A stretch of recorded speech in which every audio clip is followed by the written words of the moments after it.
berada di lokasi yang familiar untuk Anda, sering dilihat di layar kaca.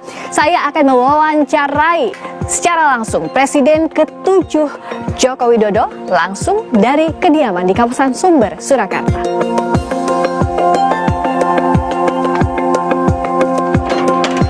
Pak, mari.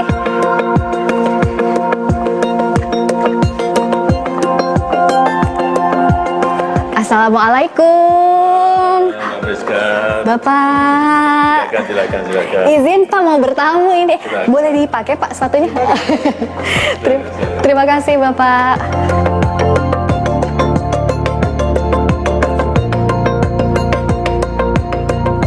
Pak Jokowi, kita saat ini duduk bersama, tapi saya yakin Bapak, saya, dan seluruh bangsa Indonesia 2 pekan ini berada dalam rasa yang berduka karena saudara-saudara kita di Aceh, di Sumatera Utara, di Sumatera Barat sedang menghadapi bencana ekologis, banjir bandang, dan longsor. Apa yang hendak Bapak sampaikan terkait ini, Bapak? Iya, pertama-tama saya ingin menyampaikan duka cita yang mendalam terhadap korban banjir bandang dan juga tanah longsor di Aceh, di Sumatera Barat, dan juga di Sumatera Utara, serta di wilayah lainnya. Semoga keluarga yang ditinggalkan diberikan kesabaran, diberikan kekuatan dalam menghadapi musibah dan cobaan ini. Dan kita sebagai sebuah bangsa besar, saya melihat solidaritas, kekuatan kita gotong royong juga antara pemerintah pusat, pemerintah daerah, TNI, Polri, relawan, dan seluruh masyarakat. Saya lihat bersama-sama bergotong royong menunjukkan kekuatannya dalam rangka menolong saudara-saudara kita yang berada di Aceh, di Sumatera Barat, dan di Sumatera Utara. Ya, jadi kalau saya bertanya apa yang harus kita lakukan untuk menangani bencana di Sumatera, kuncinya solidaritas tadi, Bapak? Iya, solidaritas, gotong royong kita yang menjadi kekuatan besar bangsa ini. Dan kita yakin bahwa bencana ini bisa dilalui dengan baik oleh kita semua, Pak. Insya Allah saya kira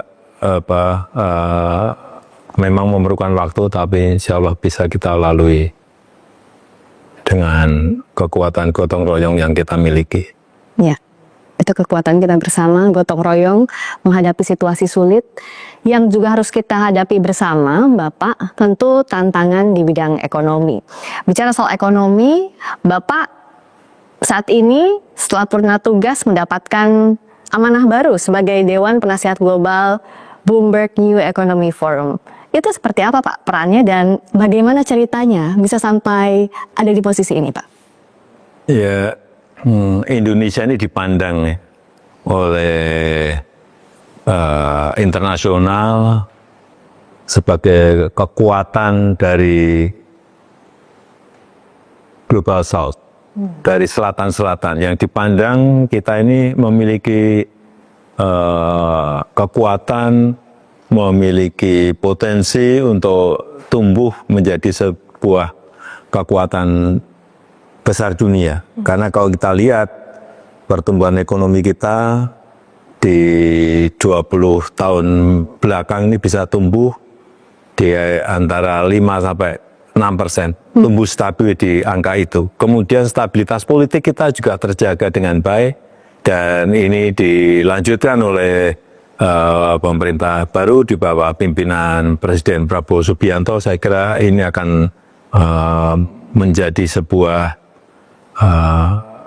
kekuatan baru bagi ekonomi yang dipandang oleh internasional sebagai negara yang patut dicontoh. Nah, bicara soal era baru ini Bapak, di forum Bloomberg terakhir Bapak bilang bahwa ekonomi kecerdasan beberapa tahun terakhir ini kan pesat sekali. Negara-negara maju, Amerika, Inggris, Tiongkok sudah lebih dulu. Bahkan negara tetangga kita, Singapura, Vietnam juga tidak kalah pesat pertumbuhannya. Nah, menurut Bapak, apakah memang kita sudah ada di fase itu dan sebenarnya makna ekonomi kecerdasan itu apa sih Pak yang harus masyarakat tahu? Iya, yang pertama kita ini berada di era sekarang ini digital ekonomi, ekonomi digital. Ya. Kemudian kita akan masuk lagi ke era yang lebih baru lagi yang namanya ekonomi kecerdasan, intelligent economy. Ini adalah sebuah sistem di mana data dan informasi dikumpulkan, diolah oleh AI, oleh artificial intelligence, kemudian dianalisa dan menghasilkan sebuah keputusan yang tepat dan akurat. Saya kira ke depan seluruh sendi-sendi kegiatan masyarakat kita, sendi-sendi kehidupan masyarakat kita akan selalu berhubungan dengan elemen yang ada di artificial intelligence. Sehingga sekali lagi kita harus siap menghadapi era baru ini, yaitu era intelligence economy, era ekonomi kecerdasan. Saya ingat waktu dulu masih meliput Bapak, itu kan dalam setiap pidato Bapak menekankan soal pertumbuhan ekonomi 4.0 menuju 5.0, tapi sekarang kita sudah ada era yang baru lagi. Tapi Korea padahal artificial intelligence sama artificial intelligence atau kecerdasan buatan. Nah, sebenarnya apa Pak yang membedakan dua fase itu antara ekonomi digital dengan ekonomi kecerdasan? Apa perbedaan persiapan kita untuk ini? Ya kalau perbedaan, saya kira yang paling mencolok nanti adalah pengolahan data oleh artificial intelligence itu bisa langsung menghasilkan sebuah keputusan yang tepat dan akurat karena semuanya diolah oleh dan real time. Itu yang membedakan. Jadi kita juga alhamdulillah pembangunan infrastruktur fisik, pembangunan infrastruktur digital yang telah kita lakukan itu juga sangat mendukung kita untuk masuk ke dalam era ekonomi kecerdasan ini. Pembangunan infrastruktur misalnya yang fisik kita telah membangun banyak, airport, kemudian pelabuhan atau seaport, kemudian pembangunan jalan tol, pembangunan pembangkit listrik, power plant, kemudian pembangunan infrastruktur digital juga dalam proses semuanya. Sekarang ini data center, kemudian melaunching satelit baru, kemudian membangun dan memperbaiki jaringan-jaringan infrastruktur digital kita, kemudian juga konektivitas yang diperlukan. Saya kira persiapan-persiapan kekuatan kita menuju ke era baru ekonomi kecerdasan ini betul-betul memang harus kita kejar supaya kita tidak ditinggal oleh negara lain, karena memang kita ini nantinya akan harus bersaing dengan negara-negara lain. Dan persaingannya pun ketat sekali ya Pak? Iya, ketat sekali, dan terutama memang sumber daya manusia. Ya. Itu yang harus disiapkan, kemudian dikenalkan, kemudian dilatih, harus ada training-training mengenai pengenalan mengenai AI, mengenai coding, mengenai algoritma, mengenai machine learning. Meskipun sekarang ini juga kayak coding itu juga sudah bisa menggunakan AI. Ya.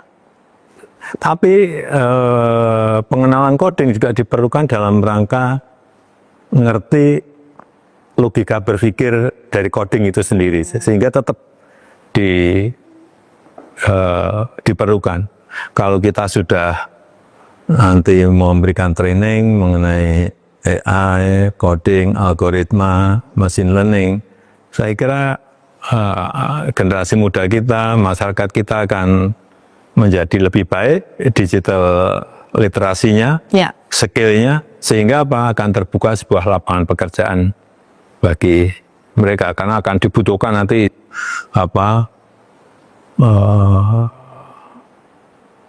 tenaga-tenaga untuk pekerja-pekerja profesional di bidang digital, tenaga-tenaga yang profesional untuk AI, operator AI, manajemen AI, kemudian juga tenaga ahli untuk humanoid robotik, kemudian juga software engineer. Saya kira banyak sekali lapangan pekerjaan yang akan terbuka, tetapi dengan catatan ya kita memiliki digital literasi yang baik mengenai tadi yang sampaikan AI, coding, algoritma, machine learning. Kita memang harus siap menghadapi era ini. Lapangan pekerjaan tadi Bapak menyebutkan akan terbuka. Tapi apa justru juga ini jadi ancaman untuk lapangan pekerjaan lainnya, Pak? Kita akan jawab usai jeda, wawancara khusus bersama Presiden ke-7 RI, Joko Widodo. Usai jeda.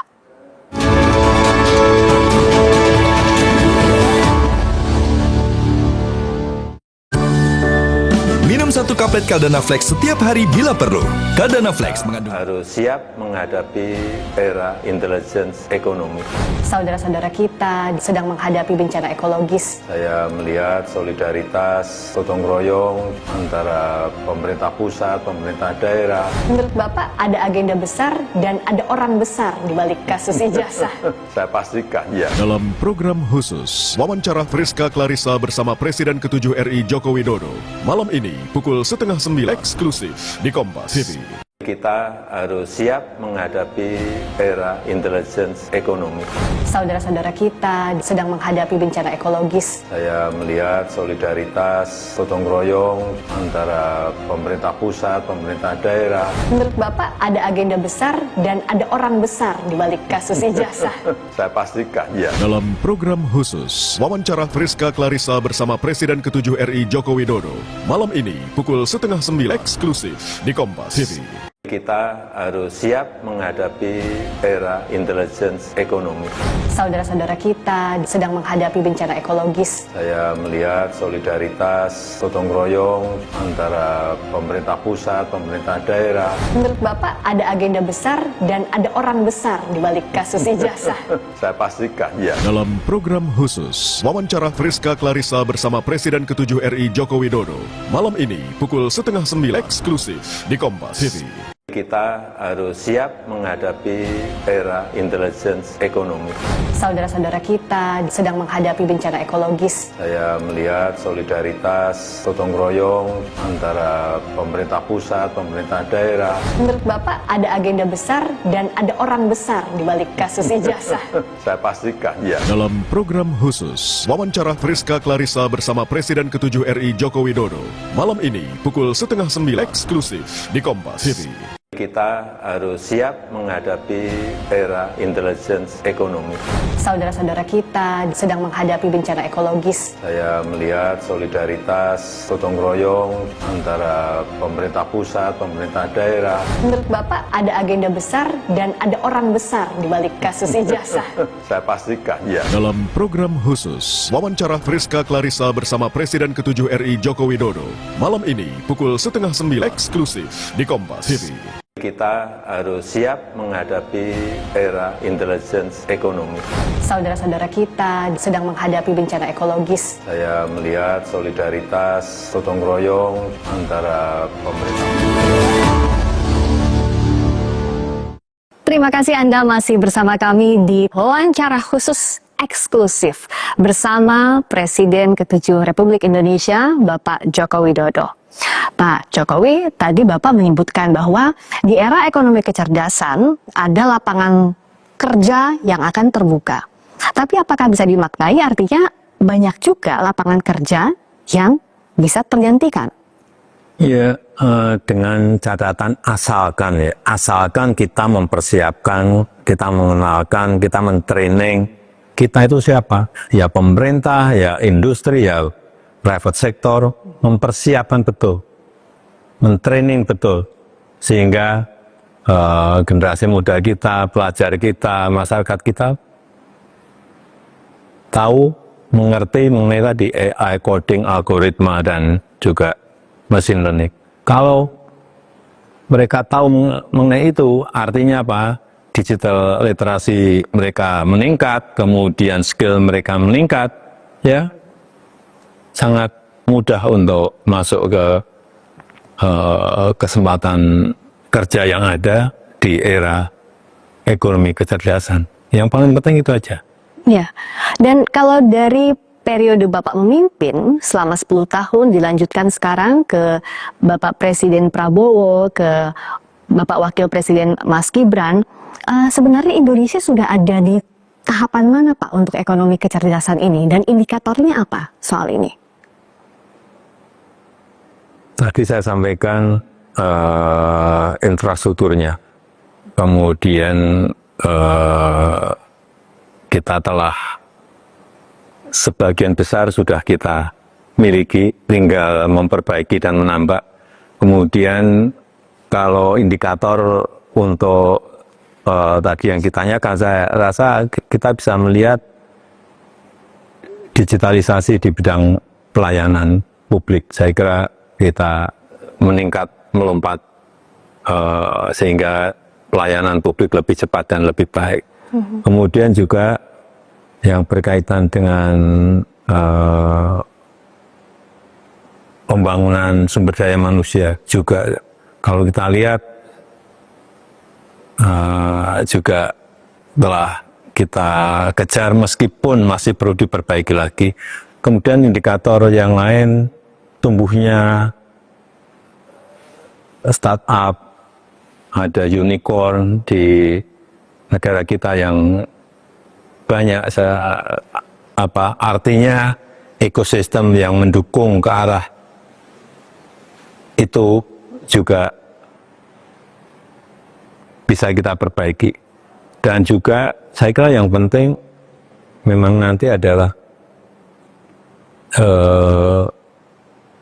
regulasi yang mendukung tumbuhnya sebuah ekosistem untuk mendukung masuknya kita ke ekonomi kecerdasan, intelligent economy.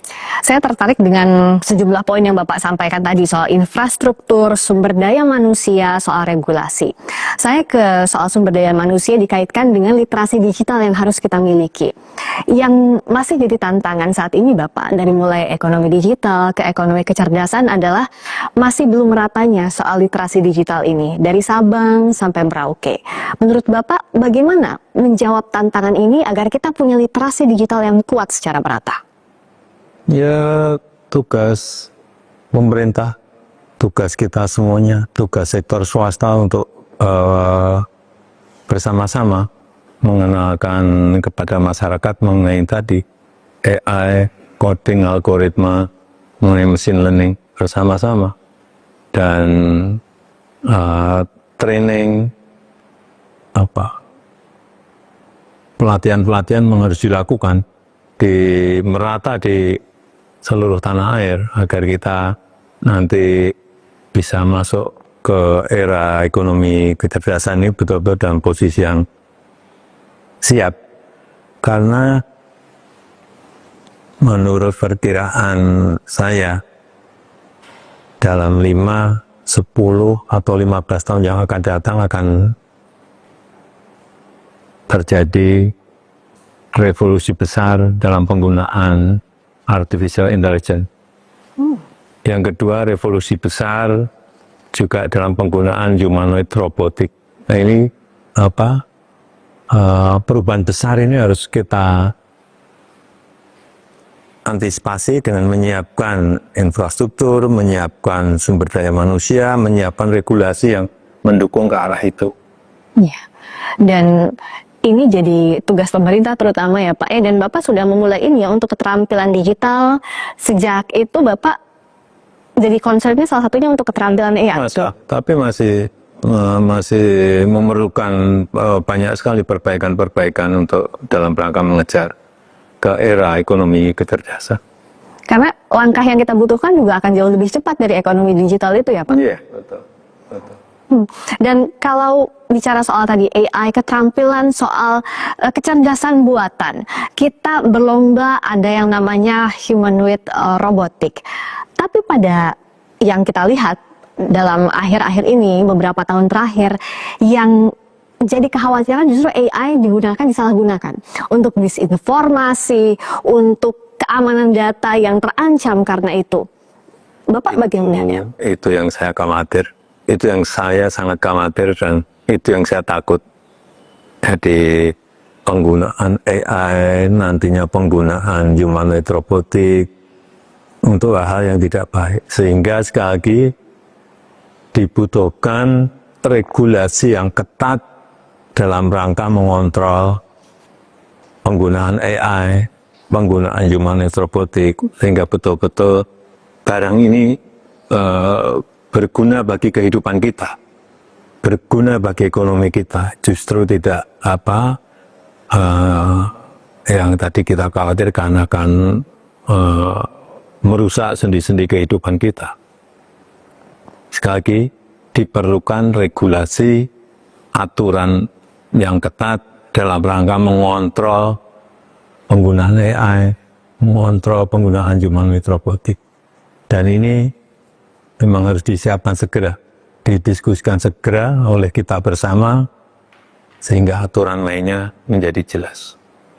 Regulasi ini memang sulit ya Pak, apalagi untuk mengejar teknologi yang semakin cepat, seringkali aturan yang tertinggal di belakang. Ya, biasanya memang swasta lebih cepat dari regulasi. Teknologi juga lebih cepat dari regulasi. Ini yang harus menjadi concern kita bersama. Iya, regulasinya, tapi harus diimbangi juga dengan literasi digital. Jadi banyak sekali faktornya, tapi Bapak yakin Indonesia sanggup untuk menghadapi era ekonomi kecerdasan ini, Bapak? Ya tadi, asalkan. Pakai asalkan kita segera memperbaiki infrastruktur yang kurang. Infrastruktur fisik, infrastruktur digital. Yang kedua, juga asalkan kita segera juga mentraining, mengenalkan AI, coding, algoritma, dan machine learning kepada generasi muda, kepada masyarakat. Yang ketiga tadi, regulasi yang ketat yang harus kita segera siapkan. Kalau ini semuanya dikerjakan ya, artinya kita siap menghadapi era kecerdasan. Karena memang ini adalah masa-masa ekstrim di mana perubahan itu akan sangat drastis sekali. Ini mungkin akan seperti revolusi industri di tahun 1760. Saat itu dari pertanian tradisional masuk ke era mekanisasi, era industri manufaktur, dan juga era urbanisasi masuk ke kota. Ini yang mungkin kejadiannya akan seperti itu, sehingga saat itu produktivitas globalnya naik drastis, produktivitas nasional di beberapa negara juga naik drastis karena bisa mengikuti perubahan zaman pada saat itu. Di zaman Raja George ketiga ya, seingat saya Raja George ketiga. Saya rasa akan kejadian itu mungkin dalam 10-15 tahun yang akan datang akan kejadian, yaitu produktivitas globalnya naik drastis karena adanya penemuan-penemuan teknologi, terutama AI dan humanoid robotik. Iya, tatanan dunianya akan berubah drastis, jadi kita harus siap untuk itu. Berkali-kali Bapak menekankan soal infrastruktur, SDM, regulasi lagi. Regulasi ini yang jadi kendala tadi, regulasi dengan teknologi, regulasinya di belakang, teknologi sudah maju di depan. Yang jadi kendala adalah regulasi ini butuh waktu. Baik itu dari sisi pemerintahnya, aturan-aturan yang ada di sektor usaha, di sisi lain juga pendidikannya, institusi, itu semua butuh waktu. Apa artinya untuk pembuatan regulasi butuh lebih ringkas juga untuk mengejar ini, Bapak? Ya, kita memang harus berubah semuanya. Kalau dulu-dulu pembuatan undang-undang, pembuatan regulasi, pembuatan aturan-aturan memerlukan waktu lama, sekarang memang harus cepat. Karena ini eranya era real time. Jadi semuanya diolah secara real time untuk menghasilkan sebuah keputusan yang cepat dan tepat. Kalau enggak lagunya masih lagu lama terus ya kita harus ngomong apa adanya, kita akan ditinggal. Jangan sampai ditinggal. Kalau lagu lama kasetnya rusak ya Pak ya, jadi itu tidak boleh terjadi. Nah, dengan ini artinya butuh ada keinginan, ada kemauan, begitu kan Pak? Kemauan untuk mengubah regulasi tadi. Kalau masih pola lama ya tidak akan bisa. Memang harus dirubah. Meskipun birokrasi itu seringkali sulit untuk itu ya Pak. Dan jangan lupa, AI ini sekarang sudah di negara-negara lain sudah mulai digunakan secara masif. Kita juga sudah di beberapa perusahaan sudah menggunakan juga AI karena perkembangannya sangat cepat sekali. Kalau kita lihat sekarang DeepSeek yang dimiliki oleh Liang Wenfeng dari China, kemudian Google yang sekarang sudah punya Gemini juga udah ada juga yang Mark Zuckerberg sekarang juga sudah punya Meta AI. Saya kira ini kecepatan teknologinya sangat cepat sekali. Yeah. Sehingga kalau kita tidak ikut mengejar, akan betul-betul akan ketinggal. Kalau negara berkembang atau negara maju sudah punya tadi sejumlah indikator tadi, infrastruktur, SDM, dan juga regulasinya sudah menuju ke sana. Tapi untuk negara-negara berpenghasilan rendah, setidaknya untuk masuk ke era ini, apa yang harus dilakukan, Pak? Itulah yang menjadi problem besarnya di situ nanti. Sehingga kalau ini tidak negara berkembang, negara yang berpendapatan rendah, tidak menyiapkan infrastruktur, karena menyiapkan infrastruktur juga memerlukan anggaran. Ya. Nah, problemnya di situ, di anggaran.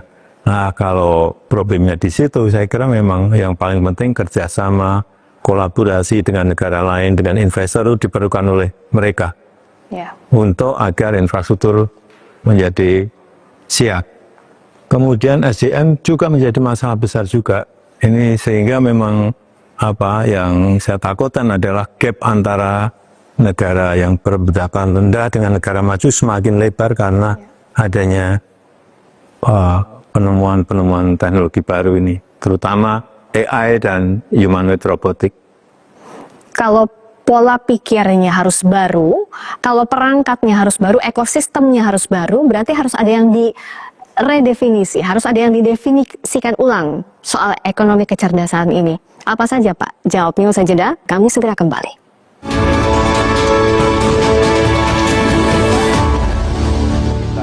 Harus siap menghadapi era intelligence ekonomi. Saudara-saudara kita sedang menghadapi bencana ekologis. Saya melihat solidaritas, gotong royong antara pemerintah pusat, pemerintah daerah. Menurut Bapak ada agenda besar dan ada orang besar di balik kasus ijazah? Saya pastikan ya. Dalam program khusus, wawancara Friska Clarissa bersama Presiden ke-7 RI Joko Widodo. Malam ini pukul 8:30 eksklusif di Kompas TV.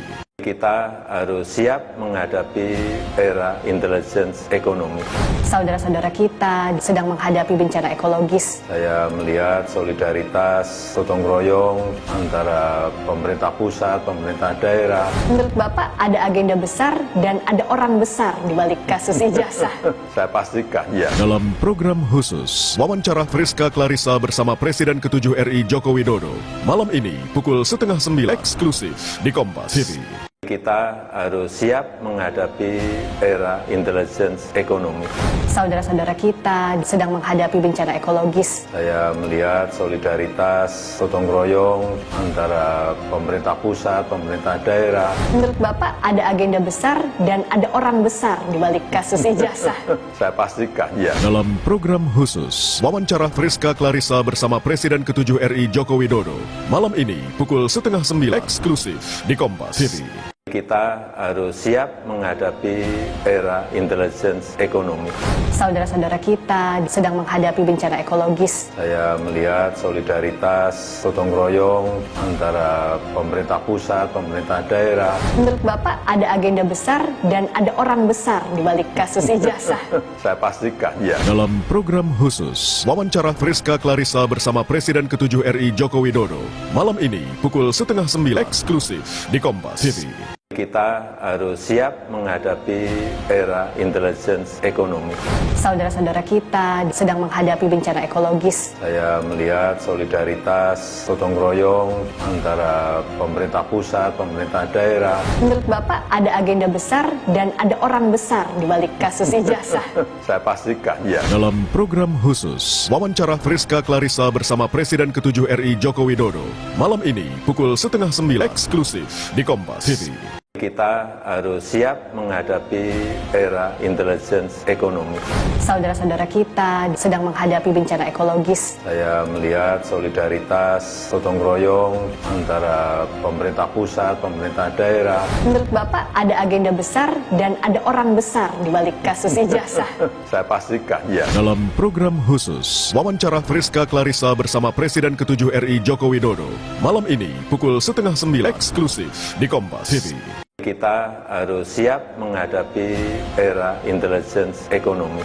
Saudara-saudara kita sedang menghadapi bencana ekologis. Saya melihat solidaritas, gotong royong antara pemerintah pusat, pemerintah daerah. Menurut Bapak ada agenda besar dan ada orang besar di balik kasus ijazah. Saya pastikan, ya. Dalam program khusus, wawancara Friska Clarissa bersama Presiden ke-7 RI Joko Widodo. Malam ini, pukul 8:30 eksklusif di Kompas TV. Kita harus siap menghadapi era intelligence ekonomi. Saudara-saudara kita sedang menghadapi bencana ekologis. Saya melihat solidaritas, gotong royong antara pemerintah pusat, pemerintah daerah. Menurut Bapak ada agenda besar dan ada orang besar di balik kasus ini. Kembali bersama Presiden ke-7 Republik Indonesia, Bapak Joko Widodo. Banyak hal yang harus kita betul-betul definisikan ulang ya Pak, soal ekonomi kecerdasan. Bapak tadi sebelumnya sudah menyampaikan bahwa kita berubah eranya, banyak tantangan yang harus kita hadapi, berubah pula caranya. Jadi cara yang harus berubah yang ingin ditekankan apa Pak? Soal prosesnya, soal sistemnya tadi. Ini jadi gini, ini kan kita masih di era digital ekonomi, Ya. dan kita akan segera masuk ke intelligent ekonomi, ke ekonomi kecerdasan. Tentu saja kalau kita masuk ke ekonomi kecerdasan, yang di era ini menjadi usang semuanya. Sistemnya menjadi usang, dan lain-lainnya. Dan saat kita masuk ke era baru, tentu saja harus ada redefinisi ulang. Semuanya, baik itu redefinisi untuk proses, redefinisi untuk sistem, redefinisi untuk strategi, semuanya. Karena memang eranya sudah berubah untuk menghasilkan sebuah keputusan yang tepat dan akurat. Oleh sebab itu, yang harus diredefinisi menurut saya, yang pertama adalah dunia pendidikan dulu. Harus redefinisi ulang semuanya. Baik itu kita melihat pelajaran, mungkin kurikulum yang perlu dirubah atau ditambah, dan setelah bidang pendidikan kemudian juga redefinisi untuk bidang kesehatan dan bidang-bidang sektor-sektor lainnya. Saya kira memang semuanya, karena nanti ini akan berubah total semuanya. Masa-masa yang ekstrem dan masa-masa perubahan yang nanti akan meloncatkan mungkin kurikulum yang perlu dirubah atau ditambah, dan setelah bidang pendidikan kemudian juga redefinisi untuk bidang kesehatan dan bidang-bidang sektor-sektor lainnya. Saya kira memang semuanya, karena nanti ini akan berubah total semuanya. Masa-masa yang ekstrem dan masa-masa perubahan yang nanti akan meloncatkan mungkin PDB globalnya menjadi naik, kemudian produktivitas globalnya naik, produktivitas nasional juga naik, semuanya akan berubah. Yeah. Di sektor pendidikan misalnya, kalau polanya berubah, kurikulum berubah, artinya dari mulai regulasi, tenaga pendidik, kecanduan muridnya, semuanya harus siap. Semuanya memang harus siap, semuanya harus berubah semuanya. Butuh waktu, tapi butuh waktu juga harus cepat. Iya, butuh kecepatan. Lalu untuk sektor swasta menghadapi era ekonomi kecerdasan, apa yang harus berubah dan disiapkan? Ya, mereka harus menyiapkan SDM menyesuaikan dengan permintaan pasar yang ada. Saya rasa kalau swasta itu menyesuaikannya bisa lebih cepat. Saya kira yang paling penting pemerintah dengan regulasinya, dengan sistem-sistem barunya, dengan strategi-strategi barunya juga memang harus segera beradaptasi dengan perubahan ini. Bagaimana dengan kedaulatan data? Seberapa penting dan apa yang harus menuju ke sana? Itu juga yang harus diatur dalam regulasi kita. Kedaulatan data, banyak orang yang menyampaikan mengenai data pribadi. Kalau data pribadi menurut saya kok kita nyimpennya sudah baik ya. Yang justru berbahaya kalau ini berpindah ke negara lain atau berpindah ke kekuatan-kekuatan besar adalah data aktifnya. Data aktif itu apa? Misalnya kebiasaan kita berangkat ke kantor jam berapa. Ini akan terdeteksi semua dengan AI nantinya. Kemudian kebiasaan kita makan di mana, yang kita makan apa. Ternyata akan ketemu semuanya. Kemudian juga mungkin hobi kita apa, olahraga kita apa. Semuanya ini kalau tidak kita simpan sendiri dan lari ke kekuatan besar dunia atau lari ke negara lain, gampang sekali kita dibaca. Dibaca akan sangat gampang sekali dan akan diintervensi dengan cara apa itu juga akan mudah sekali negara lain melakukan. Saya rasa ini yang kedaulatan data yang pasif itu juga penting, tapi lebih penting lagi yang data aktif itu sangat penting sekali. Dan keamanan data yang kita punya Menjadi kunci. harus jadi kunci. Tantangannya memang sulit sekali ya Pak, keamanan data ini. Iya, tidak mudah, tapi kita memang harus melakukan. Tidak mudah, kita harus melakukan. Di sisi lain, pekerjaan rumah soal ekonomi kecerdasan ini masih banyak sekali, Pak Jokowi. Ya, memang harus cepat diselesaikan. PR-PR yang memang harus dilakukan, harus cepat dilakukan. Karena memang perubahannya juga sangat cepat sekali. Sangat cepat sekali kita baru berbicara satu hal yang lain sudah muncul lagi, sehingga betul-betul kecepatan itu harus kita lakukan. Jadi kalau dari yang Bapak sampaikan, kita tuh masih punya banyak sekali pekerjaan rumah untuk menyiapkan era ekonomi kecerdasan. Tantangan geopolitiknya luar biasa juga. Kita ada di tengah-tengahnya. Di tengah kondisi ini, tapi tampaknya masyarakat masih banyak tertarik dengan isu yang ramai menuai pro dan kontra.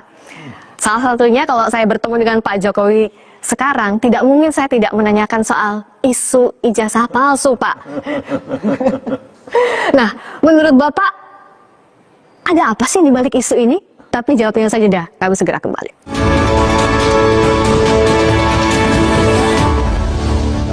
Harus siap menghadapi era intelligence ekonomi.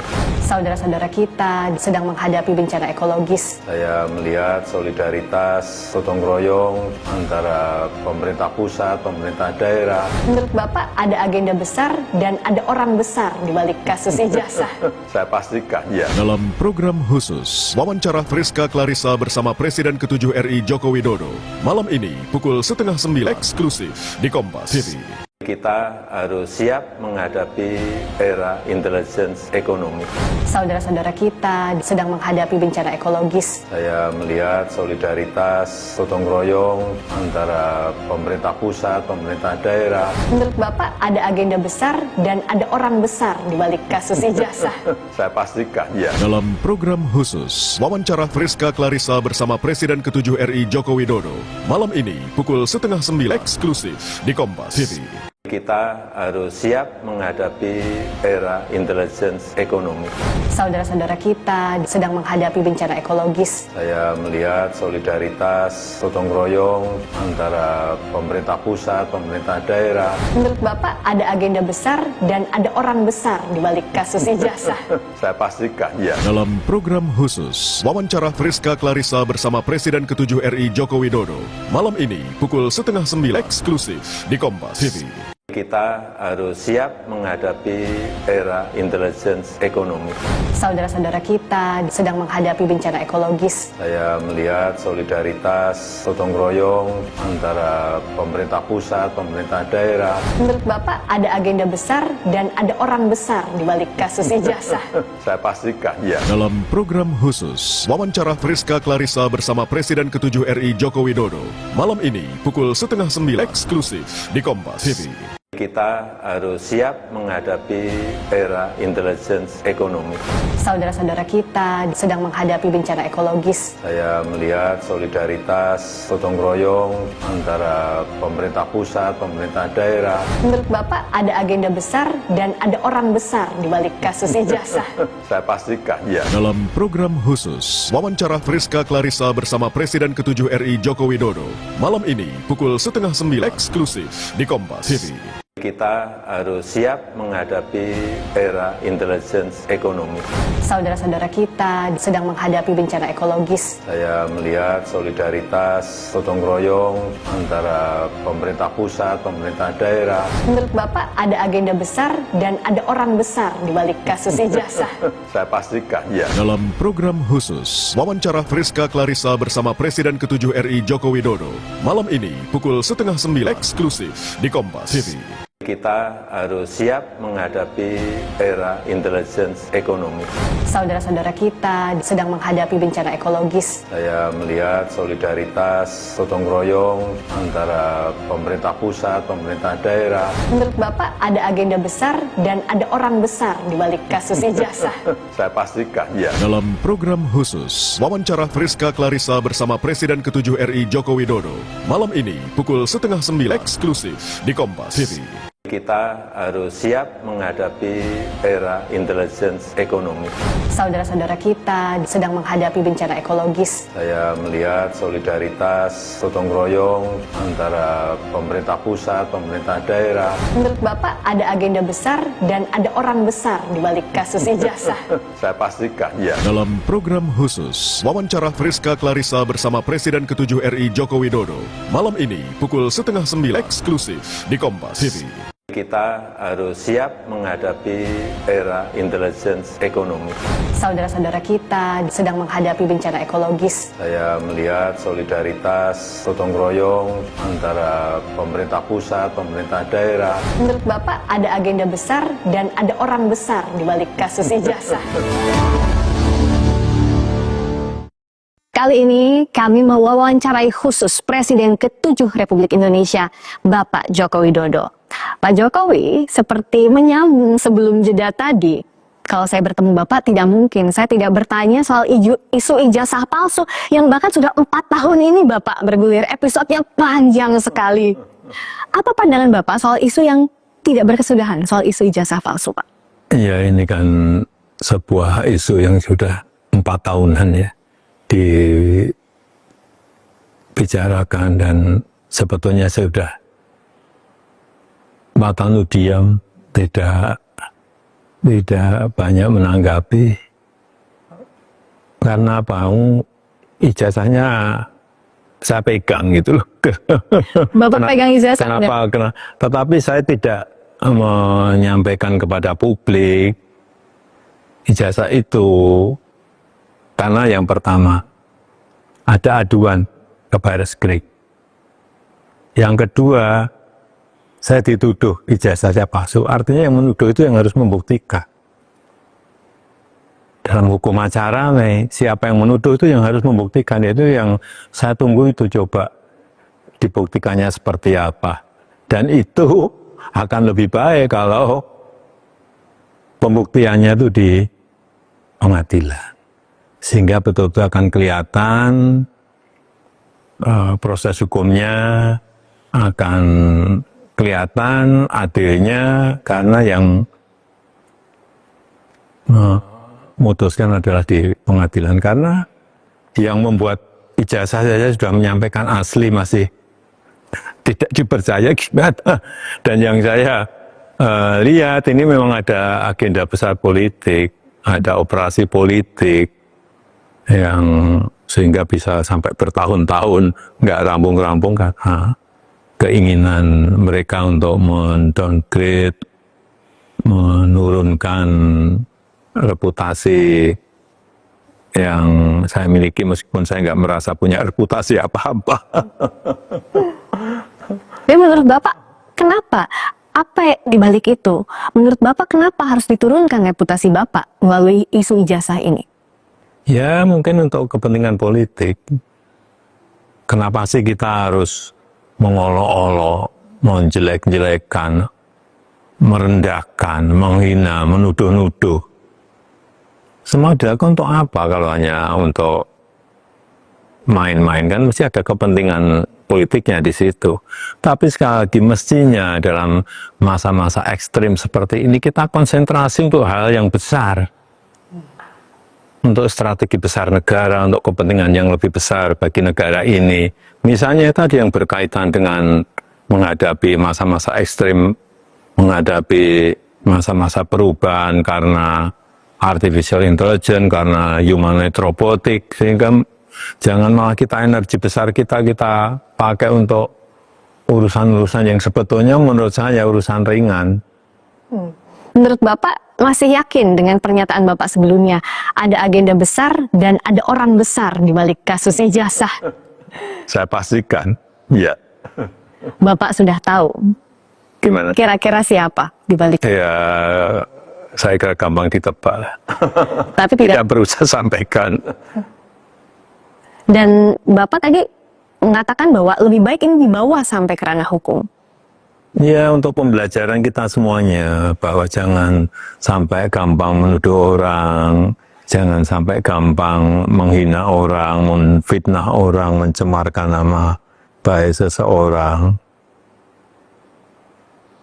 Kalau ada pertanyaan ini akan ke ranah hukum saja, Bapak membawa ini ranah hukum saja, atau ada kemungkinan mediasi? Saya kira untuk pembelajaran kita memang lebih baik dilakukan di penegakan hukum, diputuskan di pengadilan akan lebih baik. Untuk pembelajaran kita semuanya. Dan Bapak juga pernah berjanji kalau sampai ke pengadilan, ijazahnya Bapak akan tunjukkan di sana, di pengadilan. Ya, itu forum yang paling baik untuk menunjukkan ijazah asli saya.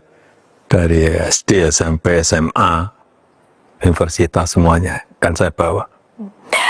Untuk pembelajaran hukum, memang apa yang Bapak khawatirkan kalau ijazah ini, kasus ijazah ini terus bergulir di luar soal tudingan ijazah palsu? Ya, kan bisa terjadi tidak hanya kepada saya, bisa ke yang lain. bisa ke menteri, bisa ke presiden yang lain, bisa ke gubernur, bupati, wali kota, semuanya dengan tuduhan asal-asalan. Tapi kalau menuduh dengan bukti itu yang baik. Menurut Bapak, seharusnya tidak ada kasus tudingan-tudingan ini lagi di kemudian hari. Ya, ini untuk pembelajaran kita semuanya.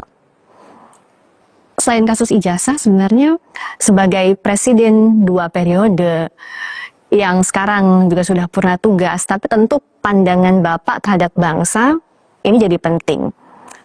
Apakah ada kekhawatiran di benak Bapak soal masa depan Indonesia? Ya, saya kira kita dilihat, sekali lagi kita dilihat oleh negara lain itu dijadikan contoh karena stabilitas ekonomi kita baik, stabilitas politik kita baik, sampai di era Presiden Prabowo ini dipandang oleh negara lain bagus, sehingga jangan sampai pandangan ini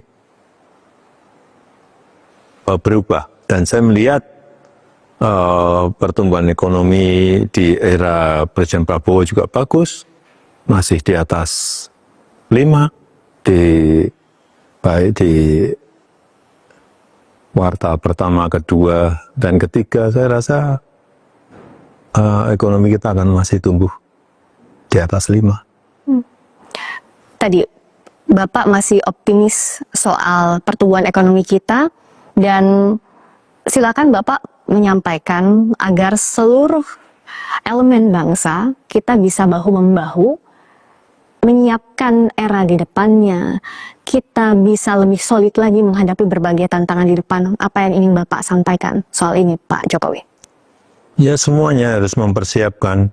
Pemerintah, sektor swasta, seluruh masyarakat memang semuanya harus bersiap-siap menghadapi era intelligence ekonomi, era ekonomi kecerdasan, yang di situ nanti akan ada perubahan-perubahan besar di seluruh sendi-sendi kehidupan kita. Akan ada elemen AI, akan ada elemen artificial intelligence yang mempengaruhi sendi-sendi kehidupan kita. Ditambah lagi dengan humanoid robotik yang itu juga akan mempengaruhi perubahan di era masa-masa ekstrim ini, dan kita memang harus bersatu, solid, menghadapi era yang sangat menentukan arah kehidupan kita ke depan. Saya rasa itu. Kita bisa asalkan tadi apa ya? Asalkan poin-poin tadi, kita solid menghadapi berbagai tantangan. Pak Jokowi, terima kasih. Kami boleh mampir ke kediaman Bapak di Sumber, Surakarta, dan ini juga sekali lagi menjadi wawancara pertama Bapak setelah purna tugas. Terima kasih banyak sudah menerima tim Kompas TV. Terima kasih Mbak Beska. Terima kasih banyak. Sehat selalu Pak Jokowi. Terima kasih. Semoga kita jumpa lagi. Dan saudara, itu tadi wawancara khusus Presiden Republik Indonesia ke-7 Bapak Joko Widodo secara eksklusif dari Surakarta. Saya Friska Clarissa menutup perjumpaan kali ini. Selamat malam, sampai jumpa.